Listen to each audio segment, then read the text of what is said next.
from New York is Ask an Engineer. Hello and welcome to another fantastic Ask an Engineer. We're broadcasting live here from the empty Adafruit factory. That's right. Double X. I don't know. Anyways, we have a lot of empty space. It's a little echoey, but hopefully people can handle it.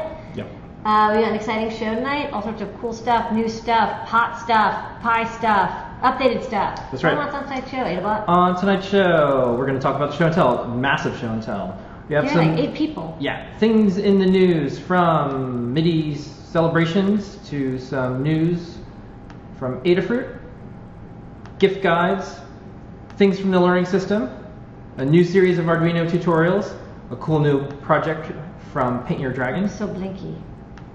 We got a dolphin. I'll talk about that. Some Raspberry Pi news. A robot dolphin. We've got new products. We've got some top secret stuff. We're going to answer your questions. We have a trivia question. We're going to have a cat. All that and more on Ask an Engineer. Usually the cat's sitting on the couch over there waiting for his time. Yeah. Yeah, he's right here somewhere. He's here somewhere. Yeah, actually he's on that chair. You can't see him, he's black. Yeah. He's right there. Yeah, there's a cat on the chair. You can't see him because he's the same color as the chair. Yeah. But he's there, he's watching. Matches. He's waiting for his moment. Okay, so let's first get to some business. The code tonight is MIDI, 10% off everything in the Adafruit store. We decided to just start doing that with the code. Before I thought MIDI stood for something, doesn't it? Like musical interface, data. Well, it's definitely not going to be the trivia question now. That's not the, no, but I know that's not the trivia question. Yeah. So, anyways, that's the code. It's 10% off, and it ends tonight at midnight. So, make sure that you go and pretty big sale. Yeah, it's 10% off anything that we have in stock. If it's in stock, yeah, you can get it. So that's what's going on. We just had our show and tell. The show and tell that we do every week is getting bigger. This is great. We're adding more people, and this week let's start to go through them. So. We had Jay. Yeah, he has SolarBot. Yeah, and Jay's SolarBot was neat. It has a solar panel that moves based on where the sun's at, and he's using like all open source stuff, has some Adafruit stuff in it. Really cool. It's interesting, he's not calculating like what is the max position. He's just using like the sun location based on GPS. Yeah. So it tracks it. It knows where the sun is because like we figured that out like 1,000 years ago, and he's using that information to track it. Yeah. That's kind of cool. Super cool project. So high efficiency. Yeah, we're seeing lots of solar. Yeah, you know, as soon as any of us lose power, we're like, that's it. We're tapping into that giant day star. Next up, Alex. He's 15 years old from Australia, and he showed off 2 robots. Both scary. Yeah. Well, no, I mean. Big. Yeah, they were just big. I don't think they were scary. They're friendly little. They look like friendly little robots that go on the ground. They're friendly, but they were big. Yeah. He had a Arduino Mega. Was powering it, and 2 big lead acid batteries. We didn't have saws on them, I agree. Yeah. But they were big robots. One looked like a suitcase. Yeah, a suitcase robot. You gotta go big or go robot. Next up, Mike showed his Halloween project. It was like these cool LED eyes that could change different colors. Yeah. They were really neat because they were inside like these almost ping pong balls, like translucent things. Glowy globe orbs. Yeah. Next up, Kenton had 2 really cool projects. One was a 3D printed Minty Boost case with a little slider. I like the slider. I wonder if that's like you know, it's funny. It's like there's like trends in the Thingiverse, and I wonder if like that's the next trend is like slidey. Yeah. Like slidey cases. Yeah, it was really neat. It's on Thingiverse, and we'll probably print out one. Yeah. And then his other project was a reverse geocache box that used a Permaproto, an Arduino, a Ultimate GPS, our glowing button, and he uses to propose to his fiance, and she said yes. And it was in this beautiful, I think, cherry wood box, and it would ask her questions, and then it was kind of like a game of hot or cold, and eventually it brought her to a park where they spent a lot of time, and then as soon as she got to the location, a little motor unlocked the box, and there was a ring inside. And then she said yes. And she said yes.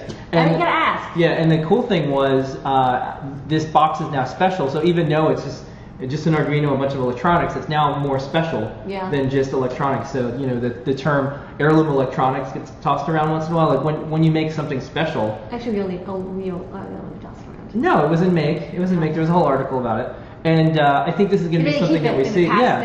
Yeah, I mean, like, there's going to be this Arduino that's not saved because you're going to put more code on it. You're going to save this because, this is what your grandmother received in That'd be funny because, like, there's, like, some people who are like, you take your, like, grandmother's ring and you regift, like, use it and give it to your fiance or the grandkids do. So you did electronics, like, oh, I took like the microcontroller out of like my grandparents. Yeah, and you know what's interesting is because it's open source, and so theoretically, the code to run it and to see what's on it and interact with it will always be around. That's right. Very cool. And then Brent had an open source race car data capture.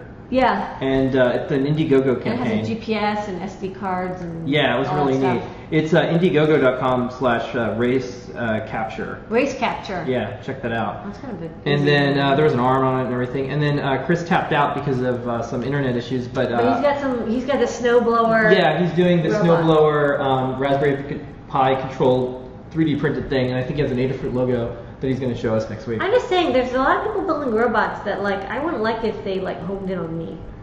Well, I don't think they will. It's scary. Well, we're convincing. Are they good robots? Yeah, I think that we're doing a good job convincing people that robots can be friendly. Right? I hope so. Yeah. Robots are our friends. Okay. You've seen the Adabot puppet. Yeah. Robots are our friends. Adabot doesn't have a snowblower. Robots can go to Mars. Snowblowers are very friendly. Yeah. Yeah. Okay. What happened to you with snowblowers and robots? Nothing. Okay. All right. They're intense robots. Yeah, they're great stuff. All participants on the show and tell will receive an SC show and tell sticker. Please send us an email, send me a sticker.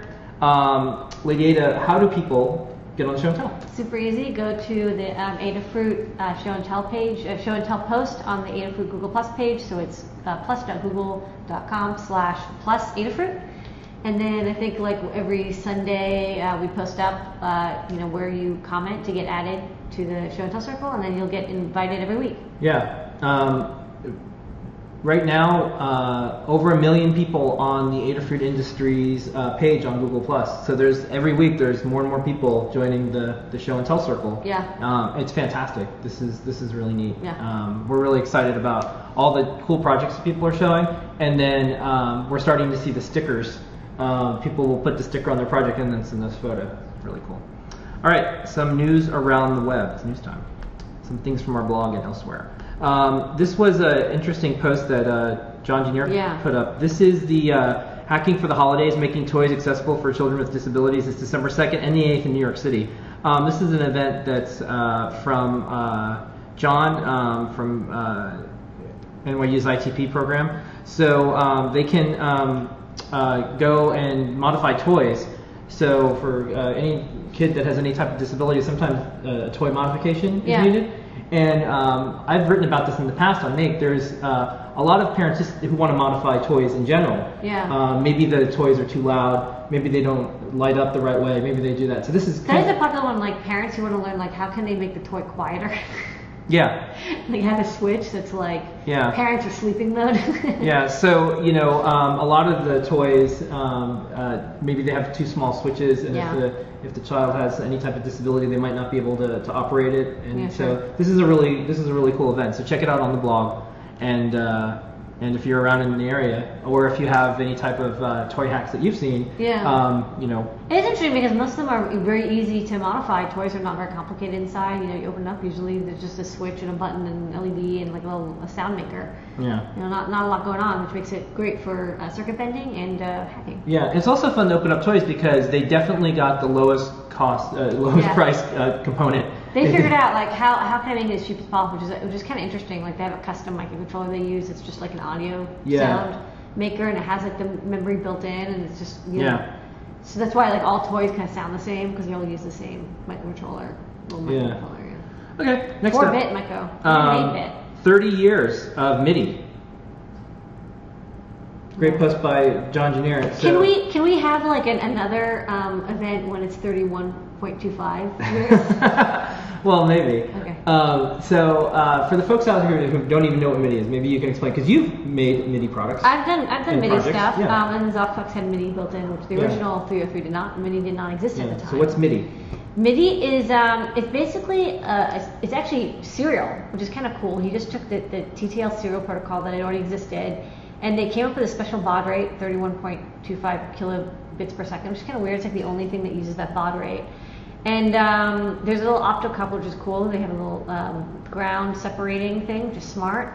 And it's just a serial. It's a connector, this big DIN 5 connector, and you can cable machines together, and then there's the way that they send data back and forth, and they use the little mini packets of data, and then they have SysX data, which they kind of abused endlessly. And it's interesting because audio actually, it's not very fast, right? Like the audio data is, but the note sending, it's not very fast. Like you can be off by a millisecond, and it's okay. And so it's not a very fast protocol, but it's fairly rugged. I mean, it's as long as you have a fast microcontroller to read serial at 31.25 kilobits per second, it's fairly easy to connect anything together, and you can have multiple channels, so you can connect up to like 16 instruments at a time, which is that's actually a good point. So this happened because there wasn't an easy way to have multiple electronic instruments playing at the same time. Yeah, I mean, it's easy to say like, okay, this keyboard works with this synth, which works with this, whatever, like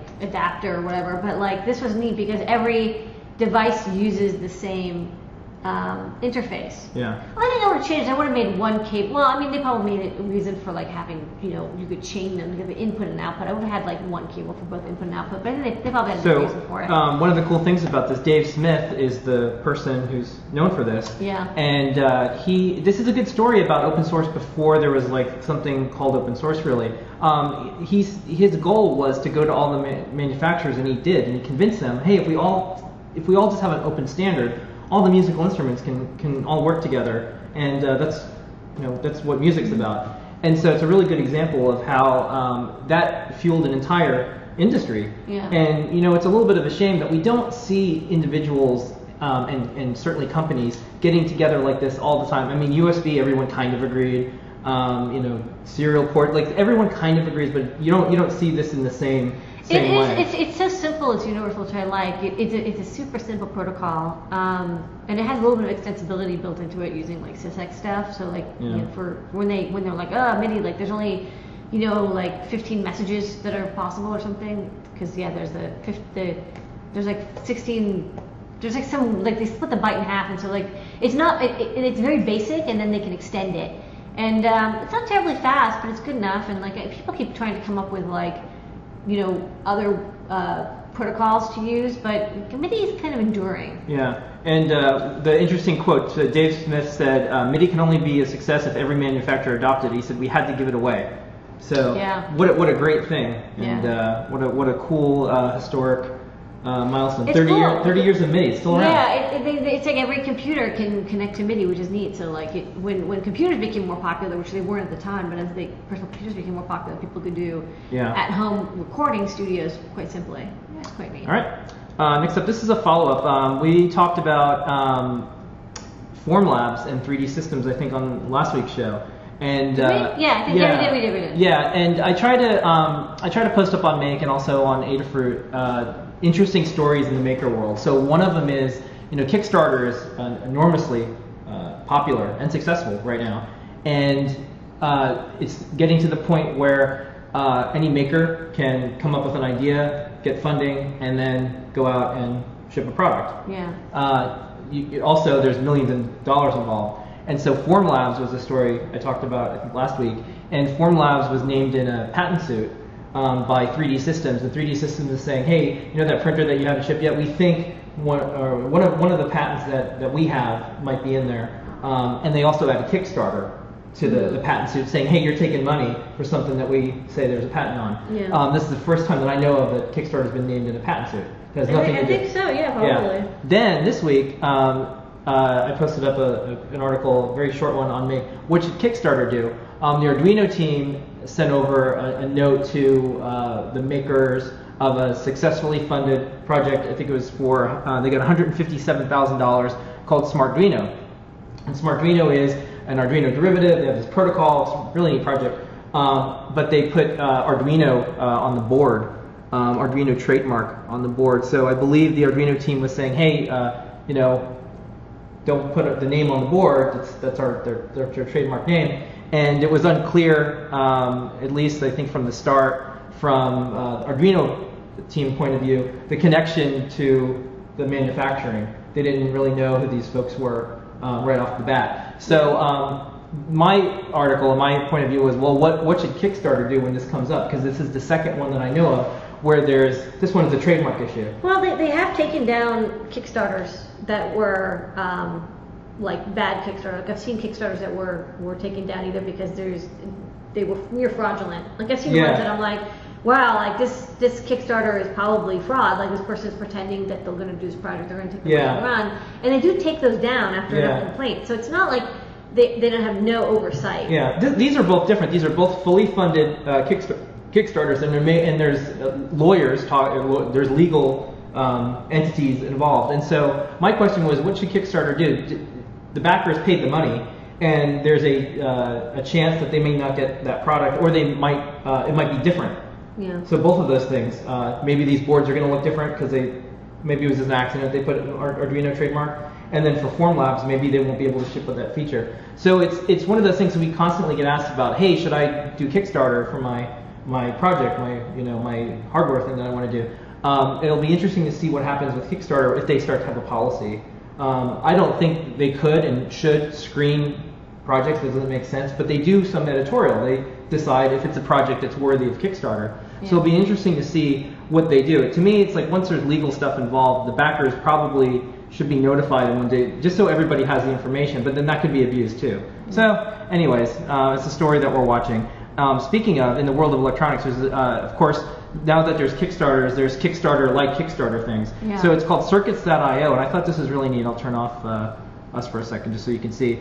This is a way that you can get funding for your electronics project. So while Kickstarter's trying to move away from being a store, this is they said, we're trying, we're not a store. Mm-hmm. This is so you can get a creative project out there. There's other ones that are like, no, this is like pre-orders. Yeah. So the first project for Circuits.io that they released is a Raspberry Pi robotic shield. So they have 30 days. They're trying to raise thousands, tens of thousands of dollars. It's like $10,000. Yeah, and if they get it, then it goes into production. Yeah. So this is very specific. You can upload your schematics or your PCBs. Then you can kick off a funding cycle. Well, there is a lot of hardware on Kickstarter. Yeah. And that's kind of interesting. So I think we're going to see lots of different types. Kind of like eBay was kind of great for everything at first, and then all of a sudden, Etsy. Yeah. And Etsy worked out great. So that's really cool. I think we might start to see Kickstarter-like companies and services that specialize in something very specific. See how many times I can say specific in a sentence. All right, so that's some of the news from around the web. Some Adafruit news. We got some Adafruit news. That's us. Yeah, some weeks of milestones for us. We just finished November. November was big. We celebrated our 200,000th order. It's hard to say. 200,000th order. Yeah, this fellow's European, so he puts a period. Yeah, 200,000th order. It's not 200.000 like high precision. Stefan tweeted this, and we were also contacting him at the same time. And he said, "Oh yeah, you could put me on your blog." So we gave him his order for free, and then we gave him a $200 gift certificate because we thought that was a fun thing. So 200,000 orders now. Yeah. The interesting metric is in August of last year, we were at 100,000. So about 14 months ago. Yeah, about 14 months ago. So and before, it took a while to get up to 100,000. Took like 6 years. Took like 6 years, and then to get to the next 100,000, 14 months. Yeah. So. I wonder if we'll get to the next 100,000 in like 6 months. We should probably try to figure out when the next when we hit 300,000. We'll post it up on the blog. We try to put out some of these metrics. Exponential. Yeah. So other maker businesses and other people can have an idea of what's possible if you run a company like ours. We also hit another milestone in November. We shipped over 10,000 orders. Yeah. So we're clipping along, and as far as the company goes, we had our best month ever. November's always really big. Yeah. So thank you everyone out there who loves supporting a company like ours. Out there.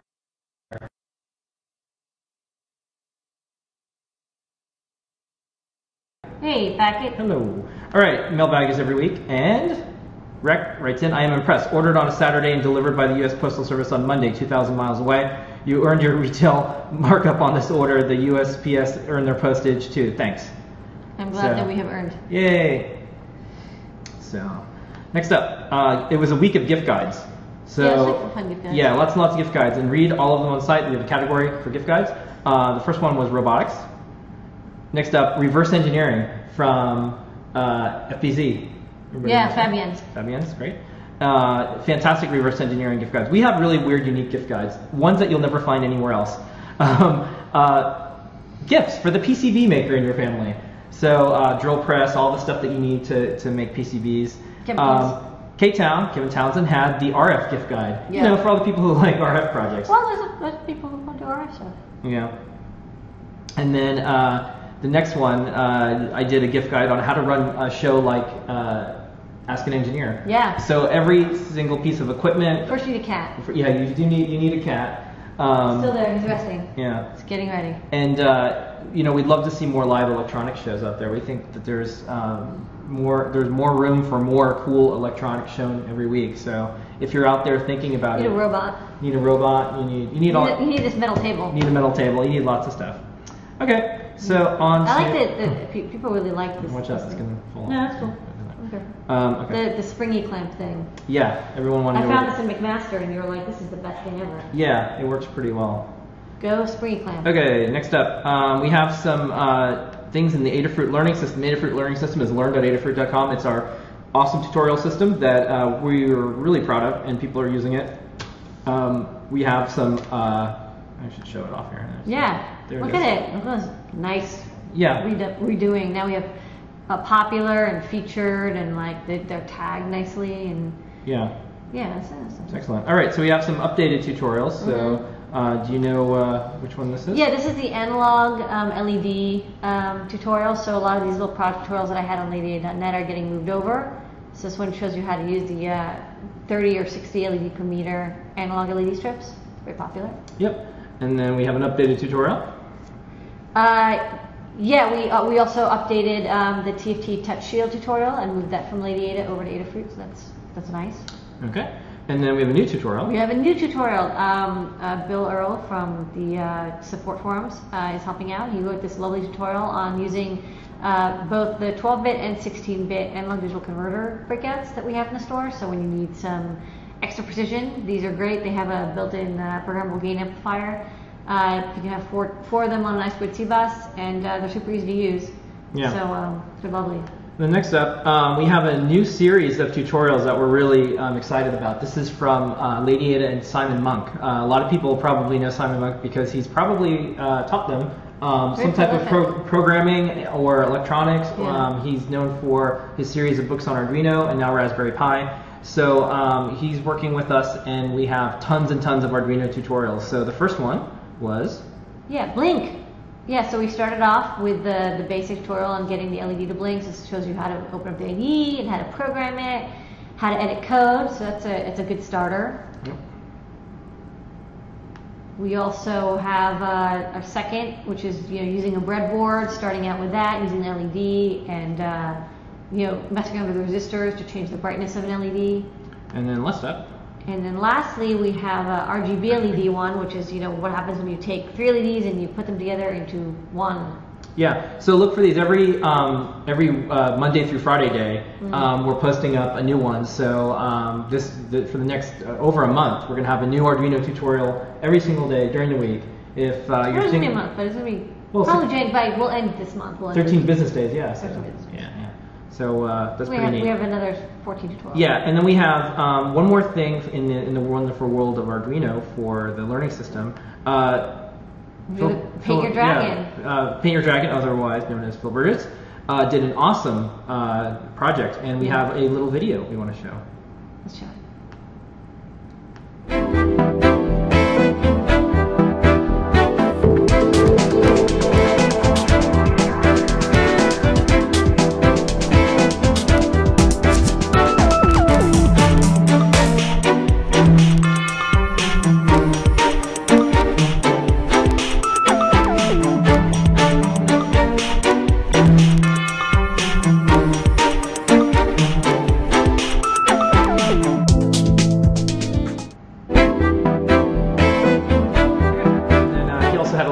Graphic of a little image of what you could potentially do with an Arduino Micro and a battery. It's small. So you basically made a small sort of spectrum analyzer type thingy using our microphone, because people were asking okay, this microphone can do audio, and I want to do FFT stuff, and so we wanted to show how you could do FFT on a microcontroller that's only 8 bits, because it's not clear how you would do that. It's because a lot of floating point stuff, but you can fake it in fixed point. Yeah. And then Also how to use a little display such as our bicolor LED matrix, which is cool because it's only uses 2 pins. So I think altogether there's only like 7 wires required for this entire project, which is cool. It's very cool. So check it out. It's in the learning system. Next up, every week we have our series of posts, Wearable Wednesdays. Becky Stern, our director of Wearable Electronics, posts up a lot of cool things in the wearable space. Not be confused with Werewolf Wednesdays. Werewolf Wednesdays? No, we did that last year. Oh. This is Wearable Wednesdays. This is also as part of our Flora launch, which is now shipping.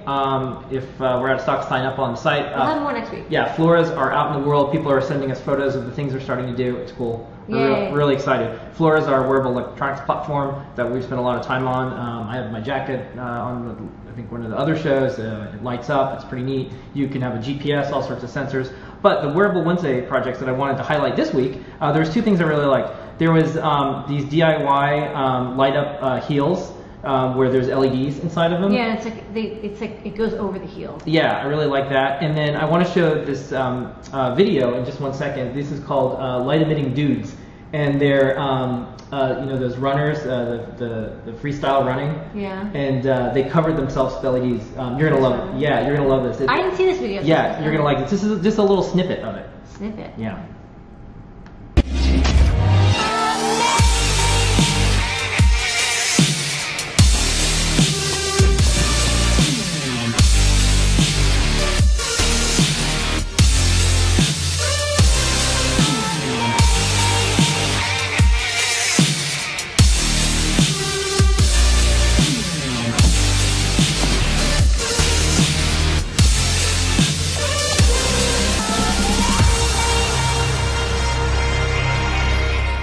So you Cool. get, these LED strip. It'd be cool to use Flora because then you could use the accelerometer to actually as they move. It would speed up and slow down. You could change it based on their direction. So really cool stuff. So check the site every Wednesday, Wearable Wednesdays. We have lots of cool things that have something to do about sticking electronics on people.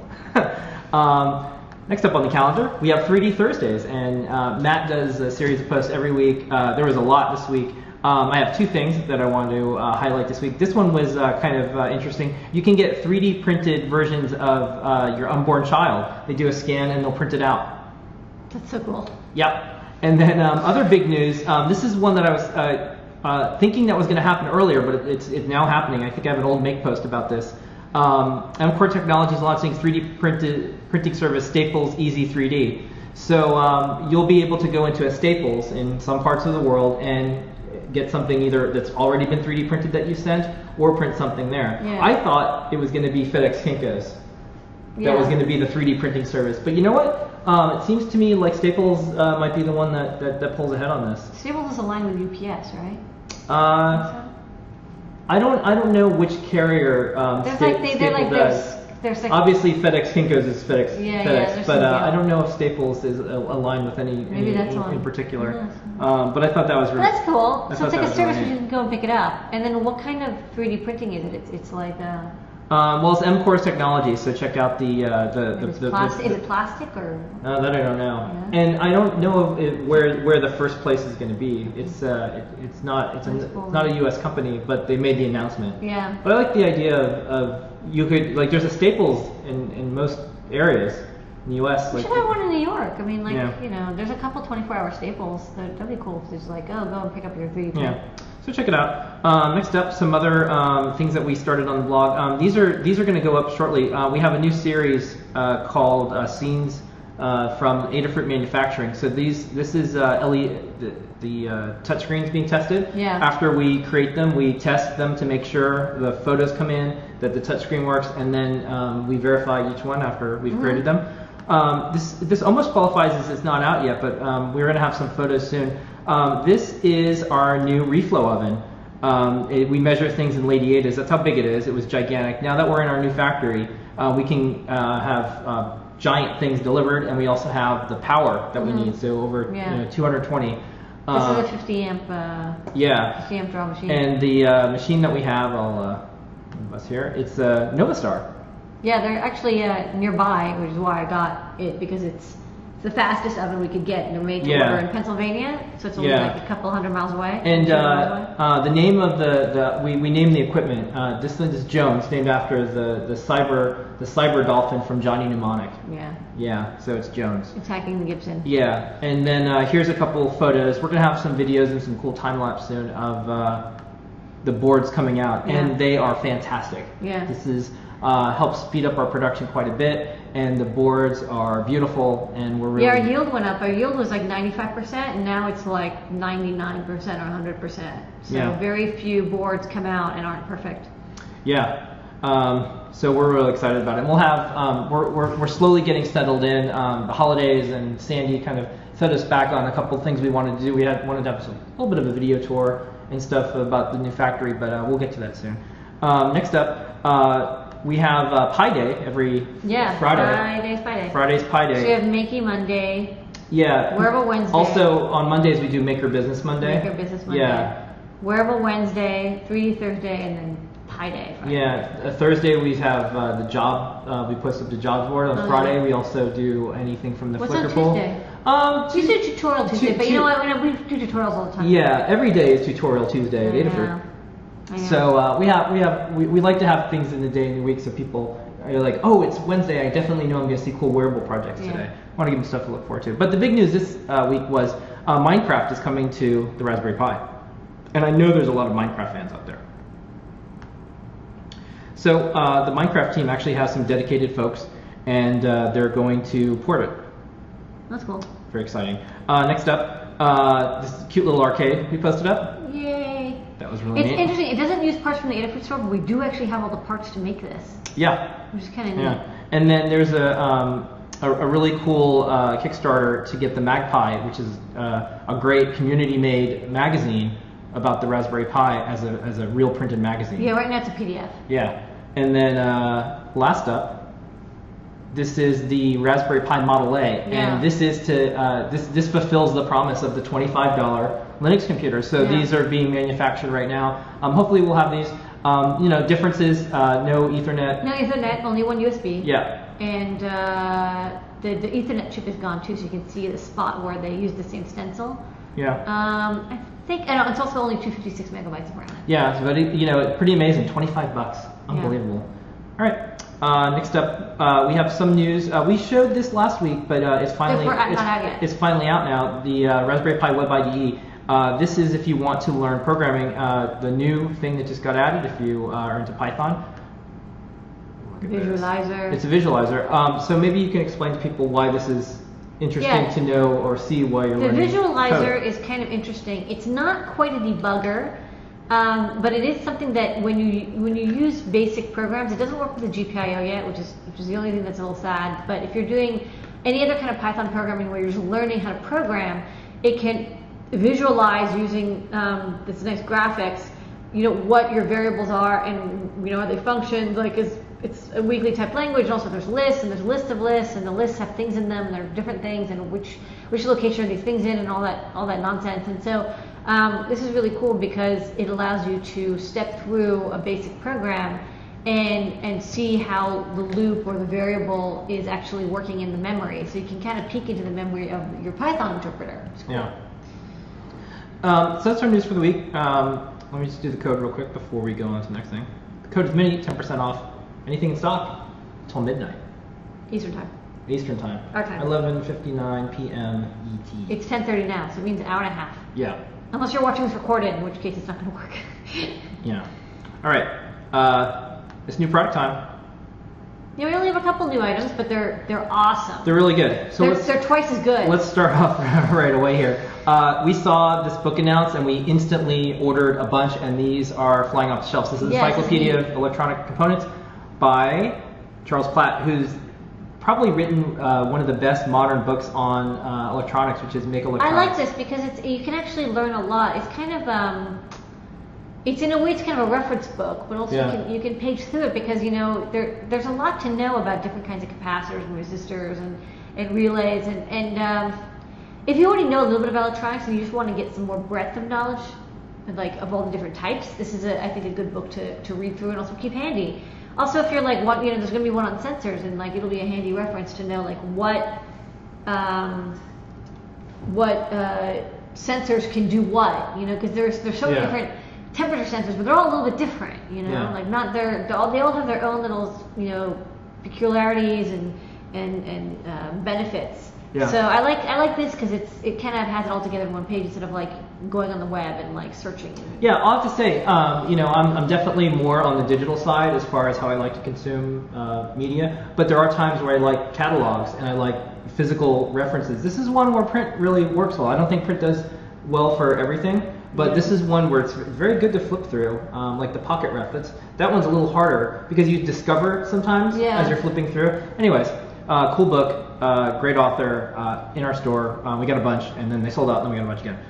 Next up, this is our new 4 gigabyte SD card that comes preloaded with Raspbian. So one of the biggest requests we got from people is, look, that's a giant image. I download it. It's complicated to make my own SD card image. It never works out. Can I just buy one from you guys? So we have SD cards. We can duplicate tons of them at a time. We verify each one, they're perfect, and now we have them in the store. And here's some lovely photos from Eastern. Yeah, we have the micro/SD, so you can use our little micro card reader. Yeah. But it also fits into a... Yeah, someone was asking, the mini arcade has code from the Linux kernel, and could we add that to the Occidental release? We'll have to check out what code that is. Yeah, exactly. If it's compatible, I mean, like, we'll see. Yeah, we'll have our Occidentalists release on SD cards soon. We're doing our next update. Yeah, is this 0.3 or are we calling this? It'll be 0.3. 0.3, and we have a lot of cool stuff that we're going to be putting in that. But for now, we're shipping the latest Raspbian on these SD cards. Okay, next up, this is all you. Next up, we have a new fun breakout. This is for a compass accelerometer module. So we now have pretty much every kind of sensor you need to do like robotics and IMUs and stuff.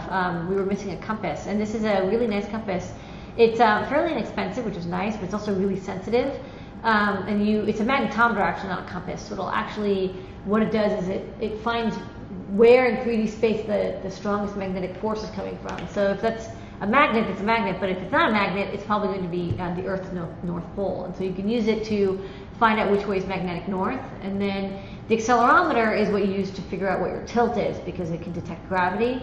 And so you can tell which way something's pointed, because which way it's pointed will affect how you want to display which way is north. Yeah, this is fantastic for robotics. If you're doing a robot, right? Like this is kind of made for it. Well, it helps because, you know, a gyro will tell you which way you're tilting, an accelerometer will tell you which way you're moving, and a compass will tell you which way you're heading.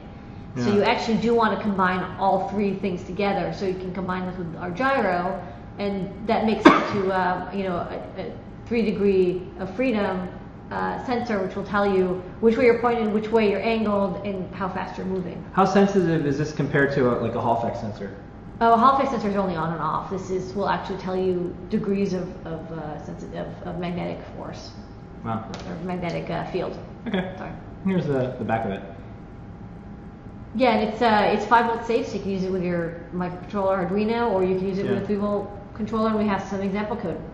What pin provides career direction? That's funny. A little engineering trick there. That's funny.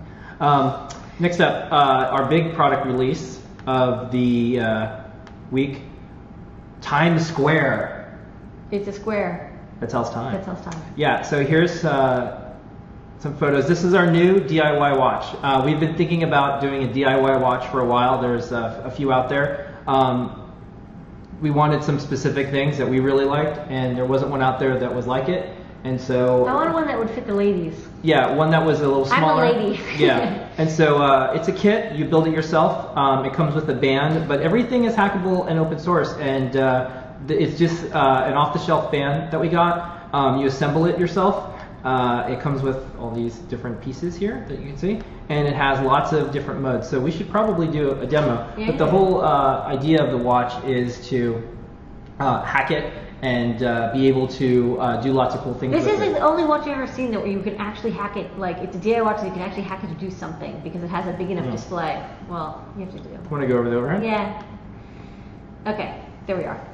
So yeah, this is the watch that I use for the demo. So I'll just take it apart. So the band is silicone, and it'll fit, you know, even a wrist as small as mine. And I have like a really small wrist. It has these little dot. You can barely see it, but it has these little divots in it and a nice metal what's it called? Clasp? Clasp, not clasp, you know, the watch thing.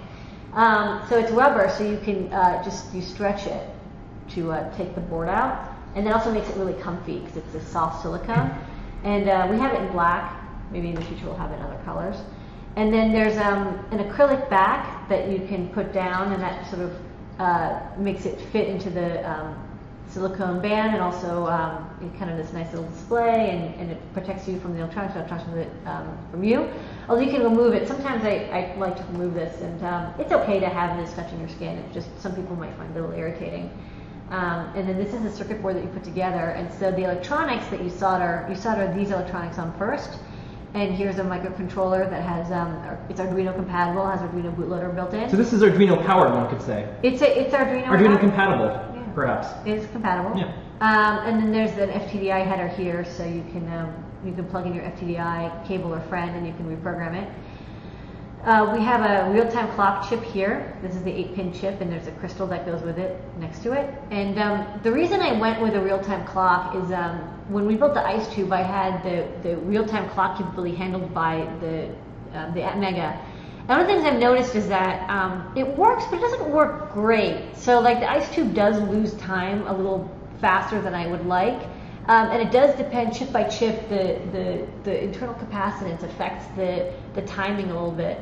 So I didn't think it was as precise as I would have liked it. And these RTCs are way better at that than the internal real-time clock of the Atmega chip. And this is like a Clockduino board, perhaps. You're gonna put Duino at the end of everything.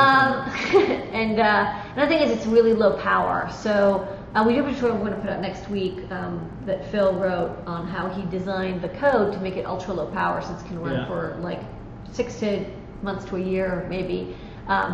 Just it's on all the time, and then it only shows time when you press the button. It isn't on off switch. Flip it over. Show the. I will.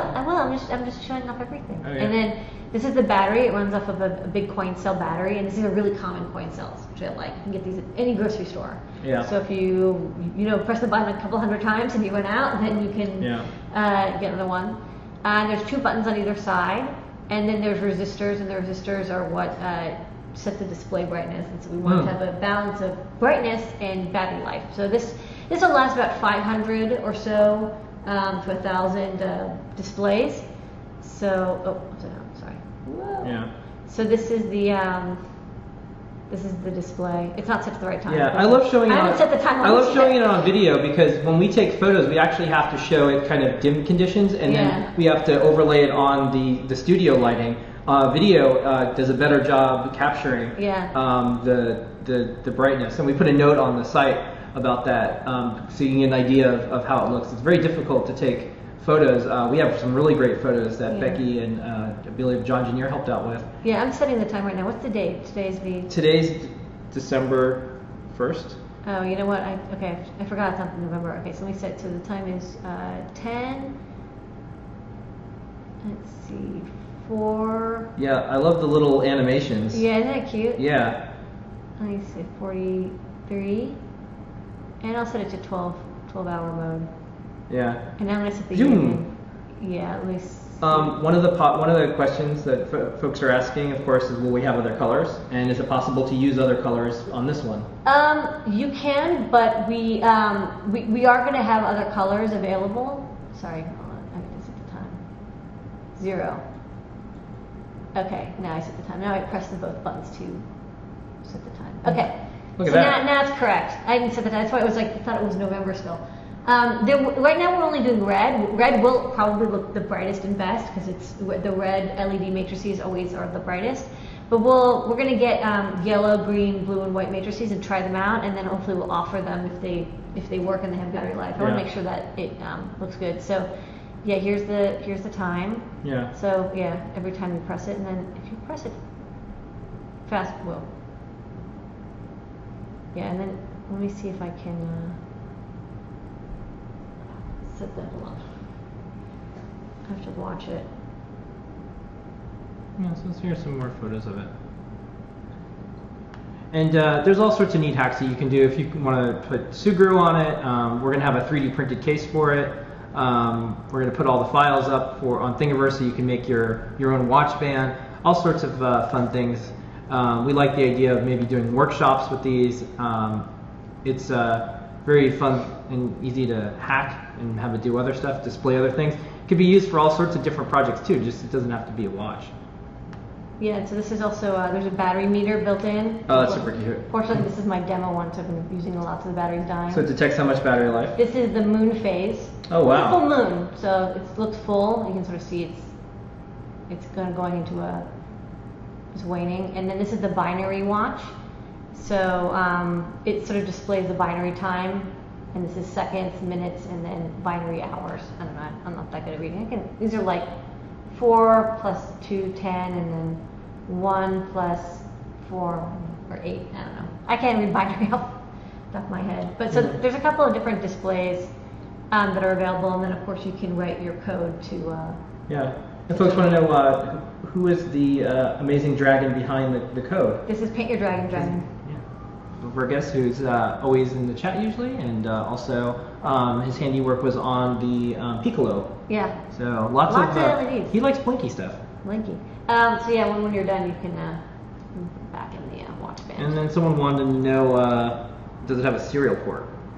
It has an FPDI connection, so it's basically it's TTL serial if you want to. Yeah.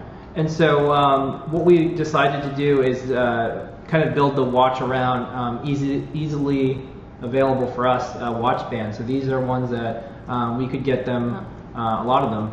And so that doesn't mean you have to use it though. We want people to make their own bands, of course, and do stuff. Anyways. Okay. Isn't that fun? That's a cool project. We have lots of fun wearables now. Okay.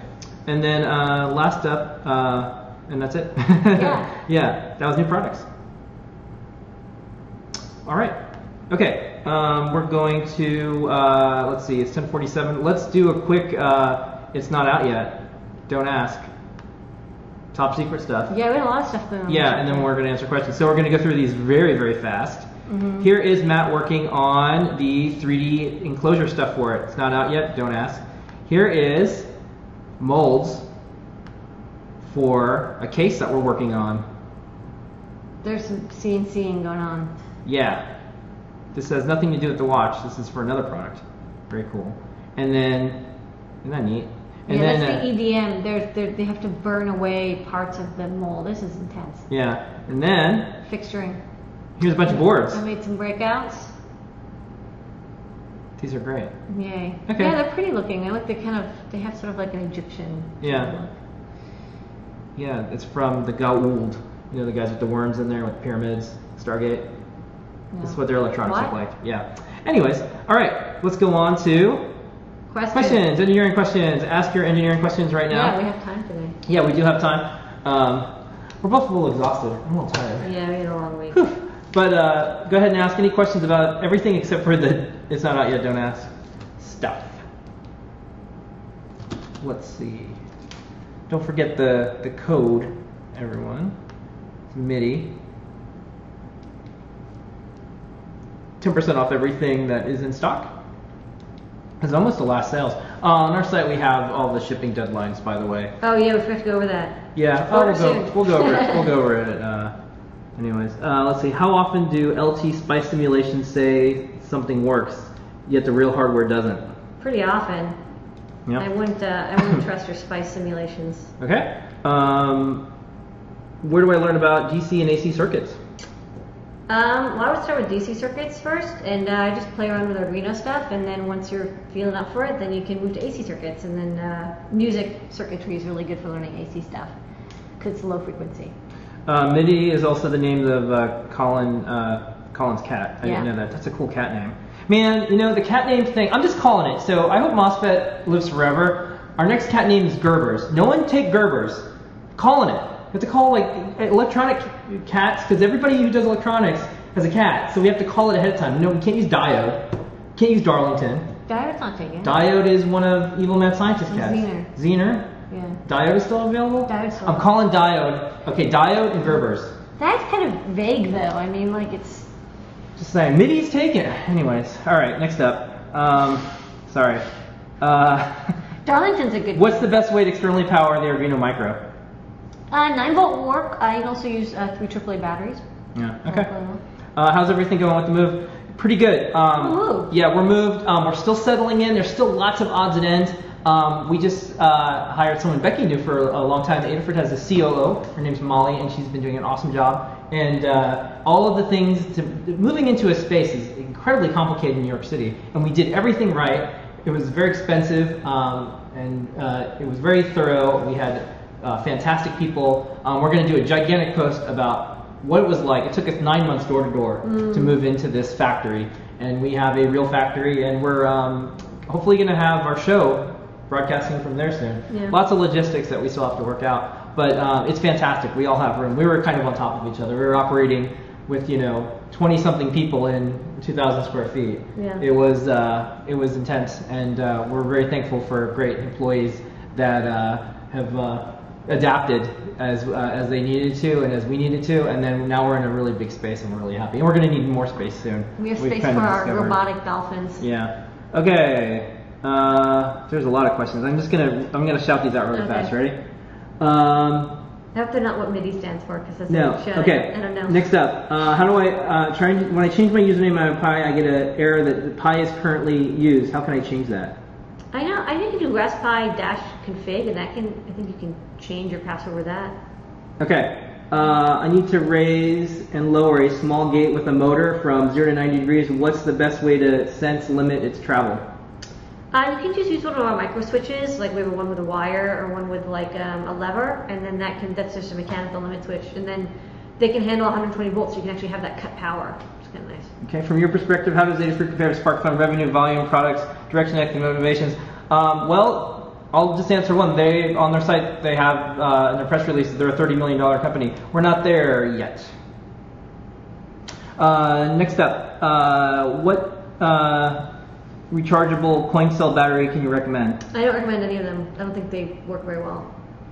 Okay, can I send this in and someone can tell me what went wrong? Micro min version of Dewey. I guess they're asking if there's going to be one. I don't know. Ask me the team.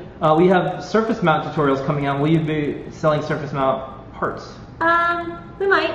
We're sticking to through hole right now because there's still a lot of people who don't know how to solder through hole, and maybe we'll do some more surface mount stuff soon. Okay. What's the difference between MyFair and NDEF, and how do I use them? MyFair is a protocol for the way it talks to the NFC shield. NDEF is a format. So, like you have a hard drive, you use SATA or IDE to connect your hard drive to your computer, but then you can format it for Mac or Windows. So NDEF is just the formatting.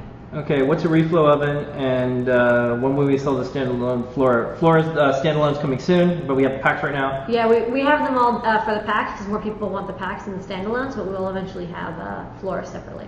And then, what's a reflow oven? A reflow oven is a very hot oven that melts the electronics onto a circuit board and attaches them permanently. It's kind of like soldering, but all at once. Let's see. I got a lot of can I have the free Times Square? No. They're for sale in store. This is the only one I have. Yeah, if I missed your question. But you can build your own. Yeah, if I missed your question, just post it up. What's your opinion of the LM380 audio amplifier? They're kind of crappy, but like everyone knows how to use them, so I guess that's something going for them. Okay. Will you sell large component orders, DI? I don't understand that question. Coin cells, are they rechargeable? Coin cells are not rechargeable. Okay. They're lithium, not lithium ion. Aside from Atmel Arduino stuff, what is your favorite microcontroller? I like Atmel a lot. I like this Atmega 328 and the 334 are great chips. Low power. Yeah. Do you ever listen to Amp Hour podcast? Yes. Let's see. Does the matrix ever pop out of the wristband? No, we've been wearing this around for months and months and months. No, it has these little prongs that you can see, and the prongs, they dig into the silicone band. It has these little notches, and so it sticks in, so you can see it doesn't fall out, and you can even tug it. Will you stock BeagleBone capes?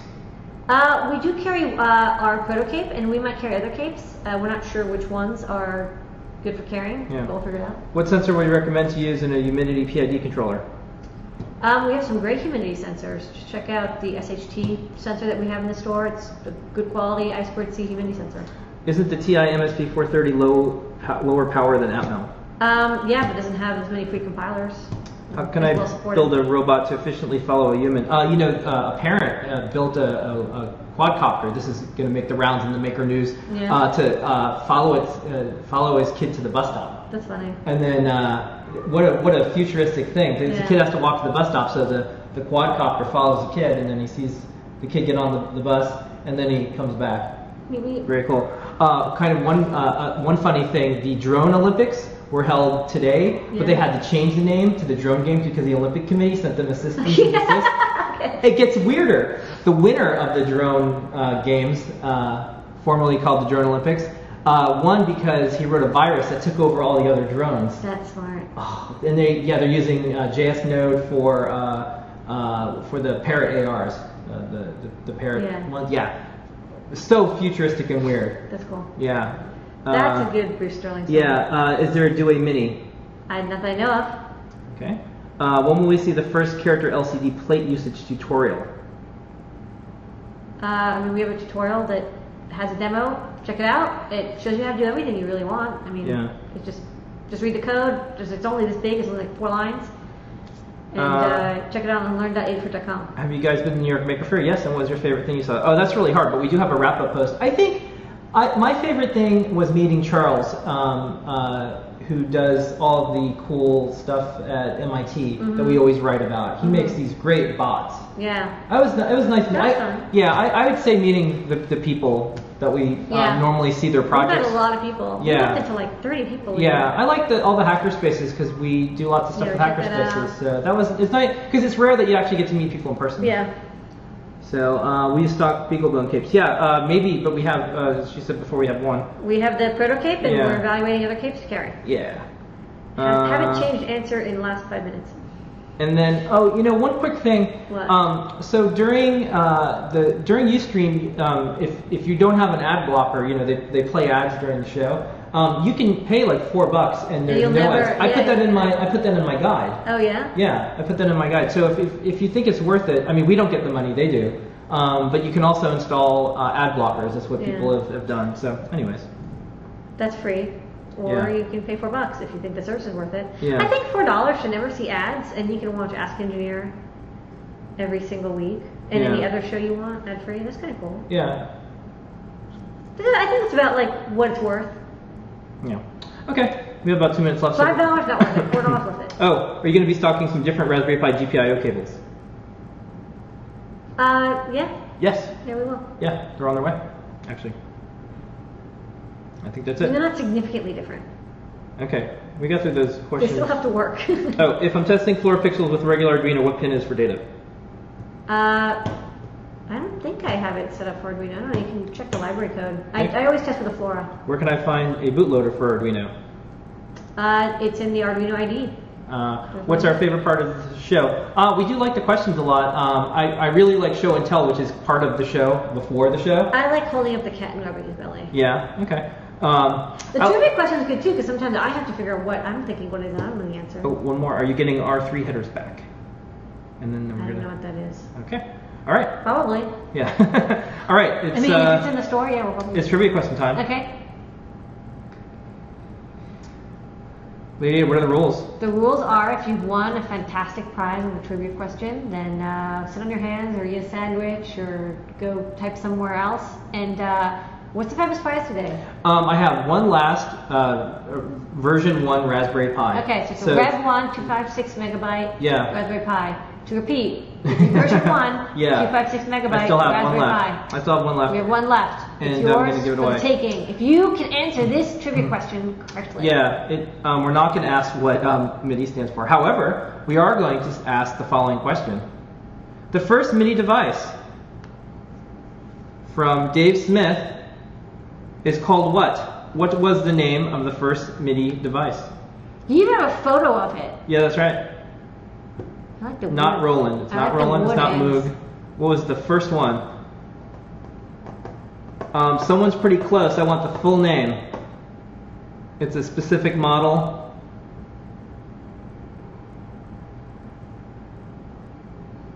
Let's see. I'm gonna give it. First. I'm gonna give it to Opossum 5150. So it is called the Prophet. It's Prophet 600. I'm just gonna give it to him because Prophet was pretty close. That's pretty close. And I didn't want anyone else to then. Check argue. out that font. What? That's like Yeah. that's like this is the first one. very stylish. Yeah. Look at that Q. Actually, that S is pretty sweet too. Yeah. So there That's it a is. great font. All right. Can you get the? Look at these MIDI jacks. You can see the MIDI jacks over there on the Yeah, right. the first ones. They're big. In fact, what I can do is I can zoom Let's in. zoom in. Yeah, to the right. Go to the right. Yeah, zoom in. Keep zooming. Keep zooming. Yeah. Watch this. Let's. Wow. MIDI. MIDI. In and out. All right. Can you get the cat? Oh. He's right there. Look how peaceful and quiet he is. He's yawning. All right. Now, if you do that, he's gonna jump, and then you're not gonna be Yeah, able but to this get is him. funnier. Wheeling the cat over. Dun, dun, dun, dun, dun, dun. Yeah, he's black, so it's hard to say. Oh, I've got two things here. Yeah. So Proof. Oh. There's a cat. Uh oh, he's getting antsy. Anti-cat. Okay. I got him. All right, It's cool. Martha. It's cool. It's cool. It's You got cool. a cat. All right. Yeah, okay. So for the winner of the prize, please email support@adafruit.com. I need to go to bed, and we'll send it out to you right away.